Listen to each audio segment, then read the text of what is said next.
দুধ পুলি তো আমরা অনেকবারই বানিয়েছি, অথচ দুধ পুলি যতবারই বানিয়েছি ততবারই কেন জানি শক্ত হয়ে যায়। ঠিক এই সমস্যাটাই আপনাদের হয়ে থাকে, তাই না? তবে এই রেসিপিটি যদি ফলো করে একবার দুধ পুলি বানাতে পারেন, তবে আপনার এই দুধ পুলি অনেক সময় পর্যন্ত নরম তুলতুলে থাকবে। আর হ্যাঁ, একদমই কিন্তু রেসিপিটি স্কিপ করে দেখা যাবে না, তাহলে তো কিছুই বুঝতে পারবেন না। তো চলুন রেসিপিটি দেখে নিই। প্রথমেই পুলি পিঠার জন্য আমি পুরটা রেডি করে নিচ্ছি। মেজারমেন্ট কাপে 2 কাপ পরিমাণ নারকেল কোরানো নিয়ে নিচ্ছি। নারকেল যতটুকু ব্যবহার করবেন তার অর্ধেক কিন্তু গুড়টা ব্যবহার করতে হবে, মানে যেই বাটি মেপে আপনি নারকেলটা ব্যবহার করেন না কেন, আর ঠিক সেই বাটি মেপেই গুড়টা ব্যবহার করবেন, তার অর্ধেক পরিমাণ।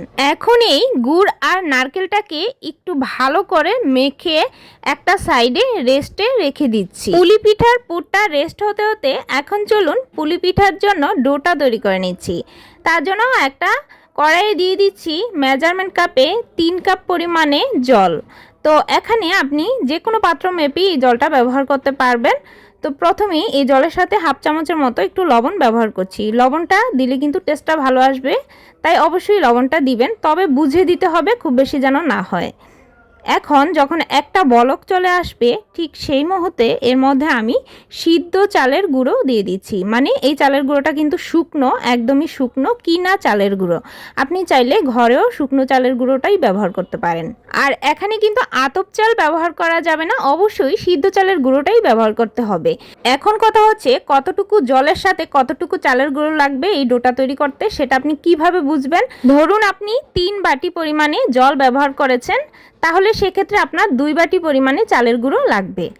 তো এভাবেই মেজারমেন্টটা আপনি করে নেবেন। তো যেই পাত্র মেপে করবেন সেই পাত্র মেপেই অবশ্যই চালের গুঁড়োটা ব্যবহার করবেন। তো ভালো করে কিন্তু চালের গুঁড়োটা মিক্স করে এভাবে ঢাকা দিয়ে রেখে দিচ্ছি, মানে আর একটু ভালোভাবেই চালের গুঁড়োটা সিদ্ধ হয়ে যাবে। তো একটা সাইডে রেখে এখানে আমি সেই পুরটা যে রেডি করে রেখেছিলাম সেটা সরাসরি প্যানে নিয়ে নিচ্ছি। এখন চুলা আঁচটা মিডিয়াম লোয়ের মাঝামাঝি রেখে এই পুরটাকে ধীরে ধীরে নেড়েচেড়ে মিশিয়ে নিতে হবে। আস্তে আস্তে দেখবেন যে গুড়টা গলা শুরু করেছে, তবে এক্ষেত্রে চুলা আঁচ কোনোভাবেই বাড়ানো যাবে না, চুলা আঁচটা কমে রেখেই কিন্তু আস্তে আস্তে ধীরে ধীরে নাড়তে হবে। পুলি পিঠার এই পুরটা সাধারণত খুব বেশি পাকানোর কোনো প্রয়োজন নেই, এই তো মোটামুটি একটু পাক ধরে আসলেই নামিয়ে নিতে হবে। তবে খুব বেশি পাক ধরে গেলে কি হবে, শক্ত হয়ে যাবে কিন্তু নামানোর পর, তাই খুব বেশি পাকানো যাবে না। গুড়টা গলে গিয়ে যখন এরকম নারকেলের সাথে মাখা মাখা হয়ে আসবে, তখন শেষের দিকে আমি এই 3 চামচের মতো গুঁড়া দুধ দিয়ে দিলাম, এতে করে টেস্টটা অনেক ভালো আসবে। আর দেখুন হাতের মুঠো করে সামান্য একটুখানি জল ছিটিয়ে দিলাম, যাতে করে এই আঠালো ভাবটা আর একটু সুন্দরভাবে মিশে যায়। আমার কাছে মনে হয়েছে গুড়টা মনে হয় আর একটু ভালো করে গলবে, সেজন্য একটুখানি জল অ্যাড করে দিয়েছি। তো ভালো করে কিছুক্ষণ নেড়েচেড়ে 1 মিনিটের মতো মিশানোর পর দেখবেন যে এরকম একটু আঠালো হয়ে আসছে, আর ঠিক এই পর্যায়েই নামিয়ে একটা সাইডে রেখে দিচ্ছি। এখন সেই চালের গুঁড়োটা যে ঢেকে রেখেছিলাম সেটা কিন্তু খুব ভালোভাবেই একদম সিদ্ধ হয়ে গেছে, মানে বাকি চালের গুঁড়োটা একদম ভালোভাবে ভিতরটা নরম হয়ে গেছে। এখন খুব ভালোভাবে হাত দিয়ে একদম ডোয়ের মতো করে মেখে সফট করে নিতে হবে, একটু সময় নিয়েই করতে হবে, খুব ভালোভাবে যাতে রুটি পরোটার ডো আমরা একদম সফট করে মেখে থাকি ঠিক সেভাবেই করে নিতে হবে, একদম ভালোভাবে সফট হয়ে যাবে। এখন আমি এখান থেকে একদম ছোট ছোট করে কেটে নিচ্ছি।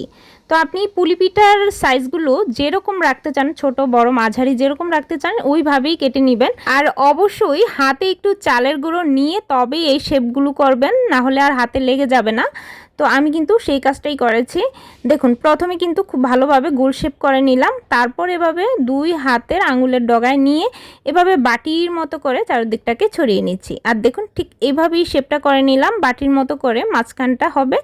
আর এখান দিয়ে খুব সামান্য করেই পুর দিয়ে দিচ্ছি, খুব বেশি আবার পুর দেব না। এই সামান্য করে পুর দিয়ে দুটো সাইড যেরকম আমরা পুলি পিঠার ডিজাইনগুলো করে থাকি ঠিক এভাবে আলতো করে, খুব বেশি চাপাচাপির দরকার নেই, এই আলতো করে মুখগুলো সিল করে দিচ্ছি। আর একটু ভালো করেই সিল করে দিবেন। আর পুলি পিঠাগুলো ঠিক আমি এভাবেই নর্মালি করে নিচ্ছি, তবে আপনি চাইলে এখানে যে কোনো ডিজাইনই অ্যাড করতে পারেন, খুব সুন্দর করে ডিজাইন করেও পুলি পিঠাগুলো তৈরি করে নিতে পারেন। এখন পিঠাগুলোর মুখটা সিল করা হয়ে গেলে তারপর দুটো সাইড এভাবে হাতের তালুতে নিয়ে প্রেস করে করে মানে কোনাটা বের করে নিতে হবে। ঠিক এভাবে পুলি পিঠার ডিজাইনগুলো করলে আমার কাছে বেশ ভালো লাগে, তবে আপনি চাইলে ডিজাইনটাও অ্যাড করতে পারেন। এখন সবগুলো ঠিক একইভাবে তৈরি করে নেওয়ার পর আমি একটু চালের গুঁড়োতে সবগুলোকে গড়িয়ে নিব, এতে করে একটার সাথে আরেকটা আর বানানোর পর লেগে যাবে না। 2 কাপ চালের গুঁড়া থেকে ঠিক এতগুলো পরিমাণে পুলি পিঠা হয়েছে। আর সবগুলো পুলি পিঠা বানানোর পর চালের গুঁড়ার মধ্যে গড়িয়ে নিয়েছিলাম, যাতে করে এগুলো রাখার পরও একটার সাথে আরেকটা লেগে না যায়। এখন চলুন পুলি পিঠাগুলো তৈরি করে দেখাই।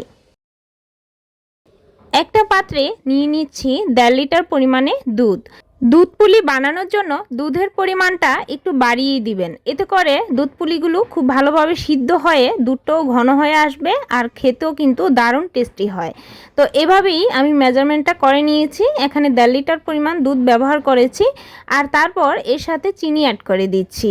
আর এখানে চিনির পরিমাণটা 1 কাপ পরিমাণে। এখানে চাইলে আপনি আপনার স্বাদ মতো আর একটু বাড়িয়ে চিনি ব্যবহার করতে পারবেন, সেটা আপনার টেস্ট অনুযায়ী। তবে আমি এখানে মিষ্টিটা একটু মোটামুটি রেখেছি, খুব বেশি না আবার একবারে কমও না। কিছুটা পরিমাণে এলাচের গুঁড়ো দিয়ে দিচ্ছি, এতে করে অনেক সুন্দর একটা ফ্লেভার আসবে এই পুলি পিঠার মধ্যে। আর এরপর নেড়েচেড়ে মিশিয়ে নেওয়ার পর যখন একটা ভালোভাবে বলক চলে আসবে তখন আমি 5 মিনিটের মতো একটু ফুটিয়ে নিব, মানে দুধটা জাল করে জাস্ট একটুখানি কমিয়ে নিব।